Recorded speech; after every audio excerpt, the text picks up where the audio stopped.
Hello everyone and welcome back to Math Bold Master. আৰম্ভ কৰোঁ আমাৰ আজিৰ সেশনটো। আজিৰ সেশনটো হ'ব এটা প্ৰেক্টিছ সেশন। আমি প্ৰিভিয়াছ দুটা সেশন যোনটো ভিডিঅ' সেশন আছিলে তাতে আমি শিকিছিলোঁ যদি আমাক ৰেক্টেংগল দিয়া থাকে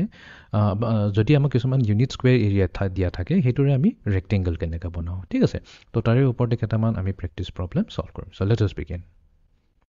ইয়াতে ফাৰ্ষ্ট কুৱেশ্যন দিছে নানি draw two of the same rectangles with an area of 9 square units ঠিক আছে নানিয়ে কি কৰিছে দুটা ৰেক্টেংগল বনাইছে ঠিক আছে আৰু দুটাৰে স্কুৱেৰ ইউনিটছ 9 বুলিকে কৈছে আমি কেনেকৈ গম পাম 9 হয় 1 2 3 4 5 6 7 8 9 আমি এনেকৈ কাউণ্ট কৰি ল'ব পাৰোঁ এটা কাম কৰি লিখি লওঁ 1 2 3 4 5 6 7 8 9 ঠিক তেনেকৈ তলৰ যোনটো আছে 1 2 3 4 5 6 7 8 9 তো নটা স্কুৱেৰছ ইউজ কৰি পেলাই ৰেক্টেংগল বনাইছে ঠিক আছে সি turned one sideways এটা কি কৰিছে সাইড কৰি প্লে এনেকা ৰাখিলে move the corners of the other figure to make a different rectangle with the same area no sides should have 9 unit areas long এতিয়া আমাক কৈছে move the corner আমাক কৰ্নাৰটো মুভ কৰি পেলাই এটা স্কুৱেৰ বনাব দিছে no স্কুৱেৰ বনাব দিছে same area হ'ব লাগিব ঠিক আছে তো same area বনাবলৈ আমাক ৰেক্টেংগল বনাব দিছে আৰু আমাক কৈছে যে সাইডৰ যোনটো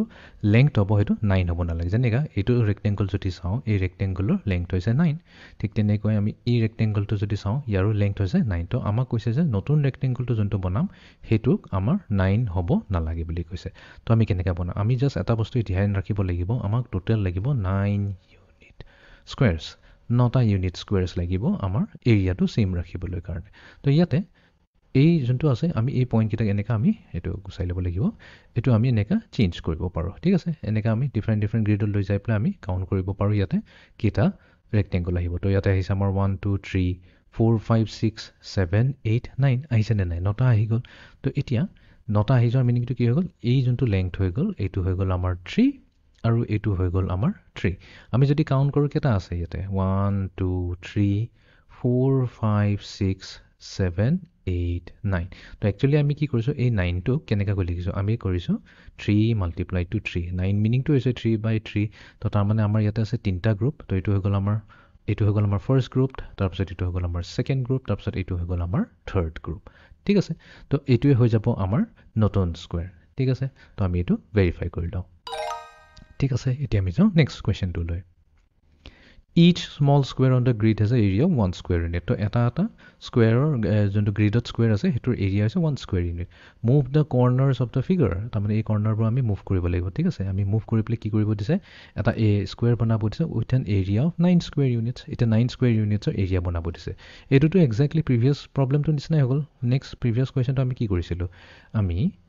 এইটো লৈছোঁ 1 2 3 4 5 6 7 8 9 এনেকৈ এটা স্কুৱেৰ বনাই দিলোঁ যাৰ ছাইড হৈছে 3/3 তো যিহেতু 9 হৈ যাব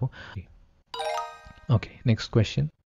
এইটো হৈছে এটা 1 unit square which rectangle has an area of 12 square units choose all answers that apply okay এতিয়া আমাক কৈছে কোনটো ৰেক্টেংগুলৰ 12টা স্কুৱেৰ ইউনিটছ হ'ব এতিয়া আমি প্ৰথমটো চাই লওঁ কাউণ্ট কৰি লওঁ ফাৰ্ষ্ট গ্ৰুপত কেইটা আছে 1 2 3 4 5 6 ছেকেণ্ডতো আছে 6 তো তাৰমানে 7 8 9 10 11 12 স্কুৱেৰছ আছে আৰু এটা স্কুৱেৰ কি হয় 1 স্কুৱেৰ ইউনিট হয় তো তাৰমানে এইটো 12 স্কুৱেৰ ইউনিটছ হৈ গ'ল ঠিক আছে নেক্সট আমি বিত আহি যাওঁ 1 2 3 4 5 6 7 8 9 10 11 12 য়েছ বিটো আছে আমাৰ 12টা স্কুৱেৰ চিত আহি যাওঁ 1 2 3 4 5 6 7 8 9 10 11 12 আছে ইয়াতো আছে তো এইটো আমি চিলেক্ট কৰিব পাৰিম নেক্সট ডিত আহি যাওঁ 1 2 3 4 5 6 7 8 9 10 11 12 13 14 15 16 এইটো নহ'ব বিকজ এইটো 12তকৈ বেছি হৈ গ'ল লাষ্ট অপশ্যন ইটো চাই লওঁ 1 2 3 4 5 6 7 8 9 10 ইয়াতে অকল 10টাহে আছে তো এইটো হ'ব নোৱাৰে তো তাৰমানে এ বি চি এই তিনিটাই হৈ যাব কাৰেক্ট আনচাৰ অ'কে এতিয়া আমি যাওঁ last কুৱেশ্যনটোলৈ Move the corners of the figure to make a different rectangle with the same area. তাৰমানে জেচিনা drew a rectangle with an area of 16 square units. তো এইটো অৰিজিনেল স্কুৱেৰ হয় তো অৰিজিনেল স্কুৱেৰটোত কেইটা আছে ছাইড যদি আমি চাওঁ এইটো 1 2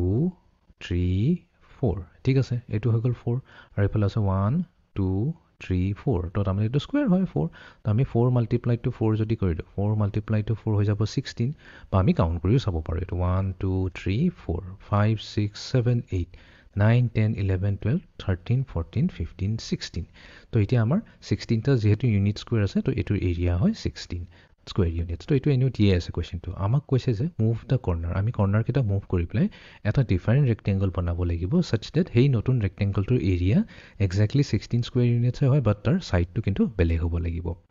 ঠিক আছে অ'কে এতিয়া 16ক আমি কেনেকৈ লিখিব পাৰোঁ 16কটো আমি এনেকৈও লিখিব পাৰোঁ 2 মাল্টিপ্লাই টু 8 হৈ যায় 16 বা 8 মাল্টিপ্লাই টু 2 তো 2 মাল্টিপ্লাই টু 8 মিনিংটো হৈ যায় দুটা থাকিব আমি কি কৰিম দুটা গ্ৰুপ ল'ম আৰু দুটা গ্ৰুপত আমাৰ 8টা থাকিব তো আমি এটা ট্ৰাই কৰি চাওঁ এইটো চাব লাগিব তো এইটো ট্ৰাই কৰি চাওঁ এইটো ইয়ালৈকে লৈ আনো আৰু এইটো ইয়ালৈ লৈ আহোঁ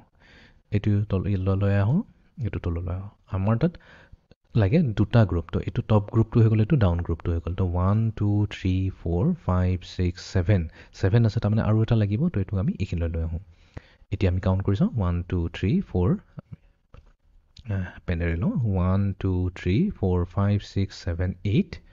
9 10 11 12 13 14 15 16 16টা আছে তো তাৰমানে আমাৰ এইটো হৈ যাব ৰেক্টেংগল কাৰেক্ট ৰেক্টেংগল ঠিক আছে আইডিয়াৰ এনেকা ল'ব পাৰোঁ বা আমি যদি 8/2 লওঁ তাৰমানে আমি কি কৰিব লাগিব